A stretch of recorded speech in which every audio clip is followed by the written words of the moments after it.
Hi dears, നമുക്കിന്ന് crispy ആയിട്ടുള്ള ഒരു പലഹാരത്തിൻ്റെ റെസിപ്പി പരിചയപ്പെടാം. വീട്ടിലുള്ള ചേരുവകൾ മാത്രം കൊണ്ട് വളരെ പെട്ടെന്ന് ഇത് തയ്യാറാക്കാം. ഇതിൻ്റെ കൂടെ ക്യാരറ്റ് കൊണ്ട് സ്പെഷ്യലായിട്ട് തയ്യാറാക്കിയിരിക്കുന്ന ചട്നിയുടെ റെസിപ്പിയും കൂടെ ഉണ്ട്.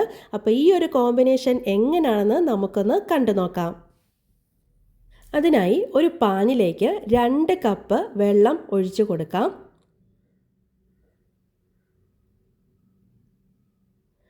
ഇനി ഇതിലേക്ക് ആവശ്യത്തിനുള്ള ഉപ്പ് കൂടെ ചേർത്ത് കൊടുക്കണം. ഉപ്പൊന്ന് അലിഞ്ഞു വരുമ്പോൾ ഇതിലേക്ക് നമുക്ക് 1 ടേബിൾ സ്പൂൺ അളവിൽ ഓയിൽ ഒഴിച്ചു കൊടുക്കാം. ഏത് ഓയിൽ വേണമെങ്കിലും ചേർത്ത് കൊടുക്കാവേ. ഞാനിവിടെ വെളിച്ചെണ്ണയാണ് ചേർത്ത് കൊടുത്തിരിക്കുന്നത്.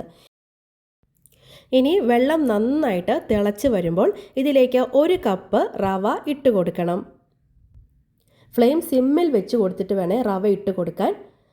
വറുത്തതോ വറുക്കാത്തതായിട്ടുള്ള റവയോ നമുക്ക് എടുക്കാം. 1 കപ്പ് റവയ്ക്ക് 2 കപ്പ് വെള്ളം എന്ന കണക്കിലാണ് നമ്മൾ എടുക്കേണ്ടത്. ഇനി റവ നന്നായിട്ട് കട്ടകളൊന്നുമില്ലാതെ നമുക്കൊന്ന് ഉടച്ചെടുക്കാം. ഇത് ഡ്രൈ ആയിട്ട് വെള്ളമെല്ലാം വറ്റി വെന്ത് വരണം. റവ വെന്ത് കഴിയുമ്പോൾ ഇതുപോലെ നമുക്ക് പാനിൽ നിന്നും വിട്ട് വരും. വെള്ളമെല്ലാം വറ്റിയിട്ടുണ്ട്. ഇപ്പോൾ പാനിൽ നിന്ന് ഇതുപോലെ വിട്ട് വരുന്ന ഈ ഒരു പാകമാകുമ്പോൾ നമുക്ക് ഫ്ലെയിം ഓഫ് ചെയ്ത് കൊടുത്തിട്ട് നന്നായിട്ടിത് ചൂടാറാനായിട്ട് മാറ്റി വെക്കാം. ഇനി നമുക്ക് റവയൊന്ന് ചൂടാറി വരുന്ന സമയം കൊണ്ട് ചട്നി തയ്യാറാക്കിയെടുക്കാം. അതിനായിട്ട് ഒരു പാനിലേക്ക് 1 ടേബിൾ സ്പൂൺ അളവിൽ എണ്ണ ഒഴിച്ചു കൊടുക്കാം. എണ്ണ ചൂടായി വന്നപ്പോൾ വത്തൽ മുളക് 2 എണ്ണം ഇട്ട് കൊടുത്തിട്ടുണ്ട്.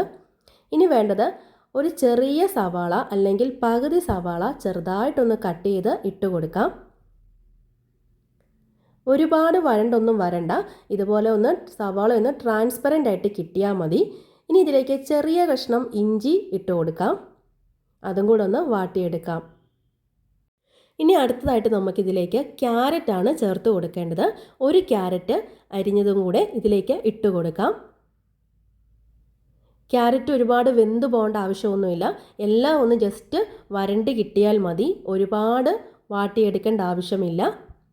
ഇനി ഇതിലേക്ക് 2 ടേബിൾ സ്പൂൺ അളവിൽ പൊട്ടുകടലയാണ് ചേർത്ത് കൊടുക്കുന്നത്.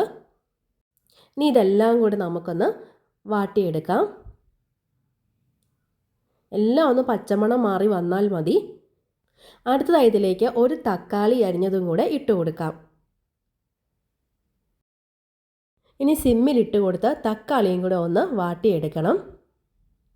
അടുത്തതായിട്ട് നമുക്കിതിലേക്ക് പൊടികൾ ചേർത്ത് കൊടുക്കാം. 1 ടീസ്പൂൺ അളവിൽ Kashmiri chilli, 1 table spoon sambar powder. ഏത് സാമ്പാർ പൊടി വേണമെങ്കിലും ഉപയോഗിക്കാവേ. ഇനി നമ്മൾ സിമ്മിൽ തന്നെ ഇട്ട് കൊടുത്ത് ഇതിൻ്റെ പച്ചമണം മാറുന്നിടം വരെ ഒന്ന് മൂപ്പിച്ചെടുക്കാം.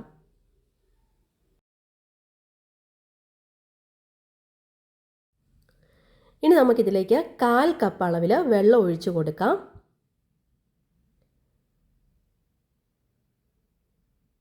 ഇനി പാകത്തിനുള്ള ഉപ്പ് കൂടി ചേർത്ത് കൊടുക്കണം.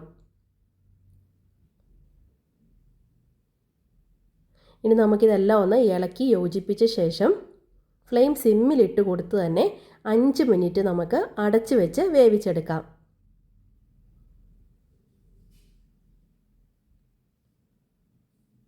ഇപ്പോൾ ഇത് കറക്റ്റായിട്ട് വെന്ത് വന്നിട്ടുണ്ട്. തണുത്തതിന് ശേഷം നമുക്ക് മിക്സിയുടെ ചെറിയ ജാറിലേക്ക് ഇട്ട് കൊടുത്ത് അരച്ചെടുക്കാം. നമ്മളിപ്പോൾ നല്ല തിക്കായിട്ടുള്ള ചട്നിയാണ് തയ്യാറാക്കുന്നത്. ഇനി നിങ്ങൾക്ക് ദോശയ്ക്കൊക്കെ വേണമെങ്കിലും ഇതേ ചട്നി തയ്യാറാക്കാം. അപ്പോൾ വേണമെങ്കിൽ 2 ടേബിൾ സ്പൂൺ അളവിൽ വെള്ളം ഒഴിച്ചു കൊടുത്ത് നമുക്ക് അരച്ചെടുക്കാം പേസ്റ്റാക്കിയിട്ട്. ഇപ്പോൾ നമ്മളിവിടെ അരച്ചെടുത്തിട്ടുണ്ട്. ഇനി നമുക്കിതൊന്ന് താളിച്ച് കൊടുക്കാം. കടുകും കറിവേപ്പിലയും ഉള്ളിയും വത്തലുമുളകും ചേർത്താണ് താളിച്ച് കൊടുത്തിരിക്കുന്നത്. ഇപ്പോൾ സ്പെഷ്യലായിട്ടുള്ള ക്യാരറ്റ് കൊണ്ട് തയ്യാറാക്കിയ ചട്നി ഇവിടെ റെഡി ആയിട്ടുണ്ട്. ഇനി നമുക്ക് നേരത്തെ ചൂടാറാനായിട്ട് മാറ്റി വെച്ചിരുന്ന റവ എടുത്ത് നന്നായിട്ട് കുഴച്ചെടുക്കാം. കട്ടകളൊന്നും ഇല്ലാതെ നന്നായിട്ട് നമുക്ക് കുഴച്ചെടുക്കണം.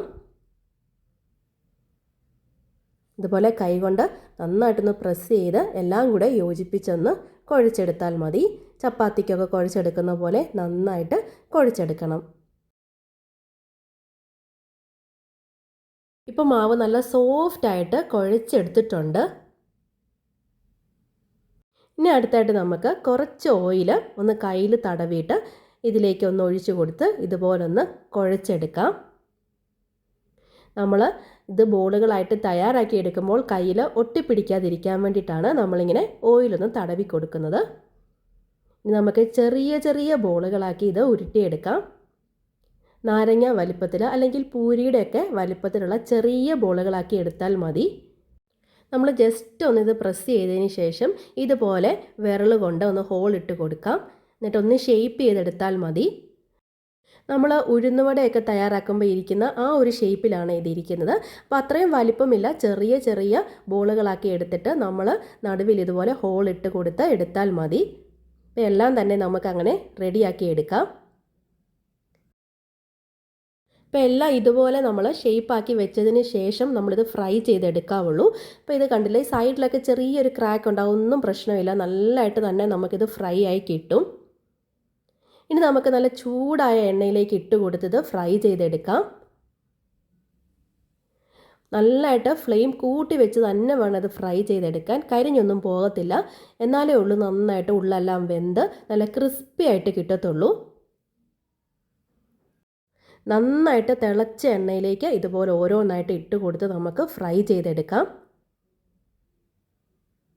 ഇതങ്ങനെ പെട്ടെന്ന് കരിഞ്ഞു പോകത്തൊന്നുമില്ല, നന്നായിട്ട് ഫ്ലെയിം കൂട്ടി തന്നെ വെക്കണം.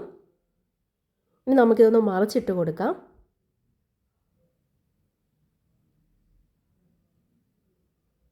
ഇതൊന്ന് കളർ ചേഞ്ചായി ഒരു ഗോൾഡൻ ബ്രൗൺ കളർ ആകുമ്പോഴാണ് ഇതിൻ്റെ കറക്റ്റ് പാകം. അപ്പോൾ ഇത് നന്നായിട്ട് വെന്ത് ക്രിസ്പി ആയിട്ട് കിട്ടും. ഇപ്പോൾ ഇവിടെ കറക്റ്റ് പാകത്തിന് വെന്ത് വന്നിട്ടുണ്ട്. ഈ ഒരു കളറാകുമ്പോഴാണ് നമ്മളിത് എണ്ണയിൽ നിന്നും എടുത്ത് മാറ്റേണ്ടത്. നല്ല ക്രിസ്പി ആയിട്ട് വന്നിട്ടുണ്ട്. നമുക്കിതിനി എണ്ണയിൽ നിന്നും കോരി മാറ്റാം. അപ്പോൾ നമ്മളിത് ഫ്ലെയിം കൂട്ടി വെച്ച് തന്നെ വേണം ഫ്രൈ ചെയ്തെടുക്കാനായിട്ട്. ഇപ്പോൾ കണ്ടില്ലേ എത്രത്തോളം ക്രിസ്പിയാണിതെന്ന്. അപ്പോൾ നമ്മുടെ സ്പെഷ്യലായിട്ടുള്ള പലഹാരം ഇവിടെ റെഡി ആയിട്ടുണ്ട്. റവ കൊണ്ട് സിമ്പിളായിട്ട് നമുക്ക് തയ്യാറാക്കി എടുക്കാൻ പറ്റുന്നതാണിത്. അപ്പോൾ നമ്മുടെ സ്പെഷ്യലായിട്ടുള്ള ഈ ചട്നിയുടെ കൂടെ ഇത് വളരെ ടേസ്റ്റിയാണ്. നമ്മൾ ഉഴുന്നുവടയൊക്കെ തയ്യാറാക്കുന്ന പോലെ തന്നെയാണ് ഇതിൻ്റെ ആ ഒരു രീതിയും സ്ട്രക്ചറും ഒക്കെ നല്ല ക്രിസ്പി ആയിട്ടിരിക്കും. അപ്പം ഈ ഒരു റെസിപ്പി കുട്ടികൾക്കും മുതിർന്നവർക്കും ഒക്കെ ഒരുപാട് ഇഷ്ടമാവും. അപ്പോൾ ഈ വീഡിയോ നിങ്ങൾക്ക് ഇഷ്ടപ്പെട്ട് കാണുമെന്ന് വിചാരിക്കുന്നു. ഇഷ്ടമായെങ്കിൽ നിങ്ങളെ ലൈക്ക് ചെയ്യാനും ഷെയർ ചെയ്യാനും കമൻറ്റ് ചെയ്യാനും നമ്മുടെ ചാനൽ സബ്സ്ക്രൈബ് ചെയ്യാനും മറന്നു പോവല്ലേ. വീണ്ടും ഒരു വീഡിയോ ആയിട്ട് കാണുമ്പോഴേക്കും താങ്ക്സ് ഫോർ വാച്ചിങ്.